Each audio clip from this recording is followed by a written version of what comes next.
Monsieur Guy Médard, votre histoire elle doit certainement être très passionnante avec le cinéma et on aimerait dans la suite aussi, bien sûr, savoir comment tout a commencé pour vous et bien d'autres choses aujourd'hui. Mais si vous deviez parler de cinéma par rapport à la nation gabonaise, ce serait quoi vos premières, résumé en une phrase? Bon, en une phrase, je ne sais pas, mais si on doit parler du cinéma gabonais aujourd'hui, le thème nous dit, en 2026, il est quand même bon de repartir aux origines. Parce que comme cela a été dit dans le reportage, tout commence en 1970 avec l'apparition des premières œuvres cinématographiques réalisées par les Gabonais. Et on se rend compte que de 70 à 80, il y a de très belles choses, de très belles œuvres avec Phil Mori, avec pas mal d'autres. Mais à partir de 1980 et pendant une vingtaine d'années, c'est la léthargie. On n'a pas eu grand-chose à se mettre sous la dent entre 1980 et les années 2000. Et il a fallu le début des années 2000 pour qu'une nouvelle classe de cinéastes émerge. On avait André Auton, on avait Henri-Joseph Pumba, on avait pas mal. Et ça a duré jusqu'à maintenant. Entre-temps, beaucoup d'autres réalisateurs ont émergé. On parle de Mel Chobian, on parle d'André Auton un peu avant, on parle de Samantha Bifo, on parle de Nadine. Beaucoup d'autres réalisateurs qui sont arrivés et qui ont commencé à révolutionner les choses. Même si, à l'analyse, lorsqu'on regarde les films qui ont été produits en 1970, par Philippe Mori, par exemple, on se rend compte quand même que des moyens énormes ont été mis en œuvre pour la réalisation de ces œuvres-là. Ce qui n'est pas le cas de ce qu'on observe entre 2000 et aujourd'hui, où les gens se battent comme ils peuvent pour valoriser le 7e art. Et donc en 2026, il y a des raisons d'espérer, il y a des raisons de croire, mais à condition que chacun joue sa partition. Parce que aujourd'hui, le cinéma, c'est une industrie.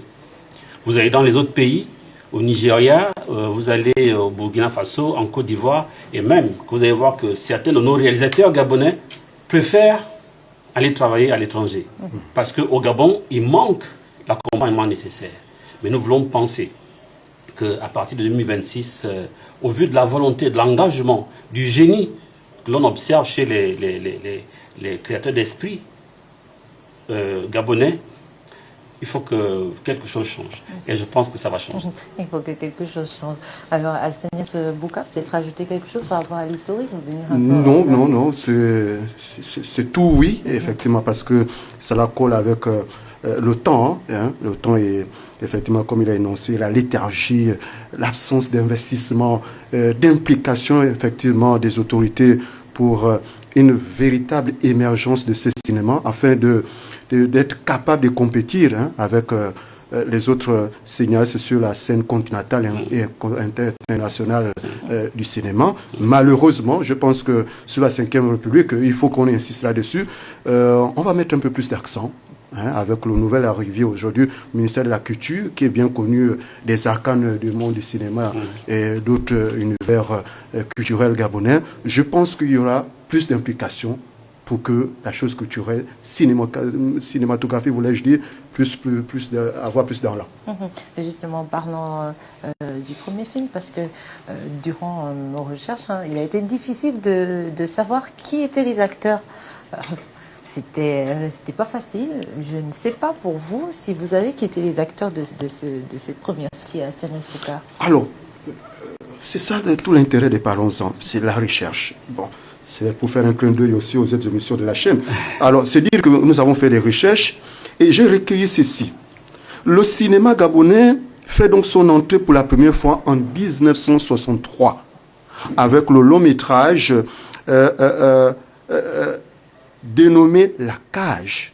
La Cage dont le réalisateur fut effectivement un occidental, un ancien colonisateur, Robert Darren, et dont l'acteur emblématique et pionnier du cinéma gabonais, qui va être la figure phare jusqu'à son décès, est effectivement la personne de M. Philippe Mori.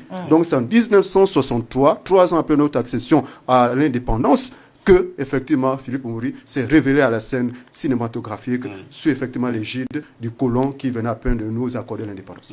Et c'est un film que vous connaissez bien, je vous vois réagir. Oui, la cage, parce que bon, on ne peut pas, quand on s'intéresse au cinéma, on ne peut pas ne pas tenir compte de Philippe Moury et de son histoire. Ça, c'est clair. Paul Kevin. Oui, moi je dirais que en fait le cinéma gabonais est en train d'évoluer parce que c'est comme l'a si bien dit Monsieur Médard, je suis totalement d'accord avec lui. Et en ce qui concerne des films gabonais, ce sont des films typiquement de la culture de chez nous, j'allais dire, et dire tout simplement que le cinéma gabonais c'est notre identité. Voilà, c'est notre identité. Donc, tout ce que nous vivons au quotidien, c'est ce qu'on ressort dans ces films-là. Alors, nous sommes en 2026, nous ne sommes plus en 2000 ou en 1960, mais nous sommes en 2026 et le cinéma a fait son bout de chemin, le cinéma gabonais. Alors, j'aimerais comme ça vous poser cette question parce que vous êtes dans le domaine. Et en 2026, est-ce que vous avez l'impression que vraiment le cinéma gabonais a connu un réel essor ou c'est un frémissement tout ce qu'on peut voir aujourd'hui?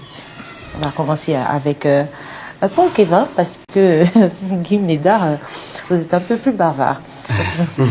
Ouais, bon, en ce qui concerne le cinéma en 2026, le cinéma est en train de prendre son envol. En 2026, on a eu, je peux dire quoi, il y a des structures qui naissent, il y a des collaborations avec surtout le Gabon et le Nigeria, comme récemment les acteurs nigériens, exactement, les acteurs nigériens qui sont ici au Gabon pour le moment.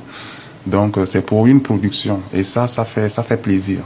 Donc le cinéma gabonais en 2026 c'est en train de prendre l'essor dans ce sens-là, dans le sens où on travaille en collaboration avec nos frères africains et aussi voilà. Donc c'est un peu dans ce contexte-là. Alors la même question vous est adressée. Oui, et je vais répondre pas forcément dans le même sens que lui, parce que je pense que et il a dit. Nous parlons ici de notre culture, la culture gabonaise, qui est notre identité. Et je pense que si nous devons nous vendre, nous présenter ou travailler avec les autres, nous devons d'abord avoir pu réaffirmer notre propre identité. Parce que lorsque vous regardez les films sénégalais, il s'agit de la culture sénégalaise. Vous regardez les films nigérians, c'est la culture nigériane. Et nous, Burkinabé, merci beaucoup. Donc vous avez l'impression qu'au Gabon, on n'a pas encore suffisamment affirmé notre... Pas suffisamment. Même au Cameroun, c'est la culture. Parce que la culture, c'est notre identité, je le répète. Et le grand problème que nous avons aujourd'hui, je dis que nous avons le génie. Nous avons des talents, mais nous avons besoin d'un accompagnement. Parce que si aujourd'hui on peut parler du cinéma nigérian, qui semble être une référence aujourd'hui, c'est parce que l'État nigérian a mis les moyens pour soutenir la production des œuvres cinématographiques. Vous avez la même chose au Burkina, où il existe des fonds.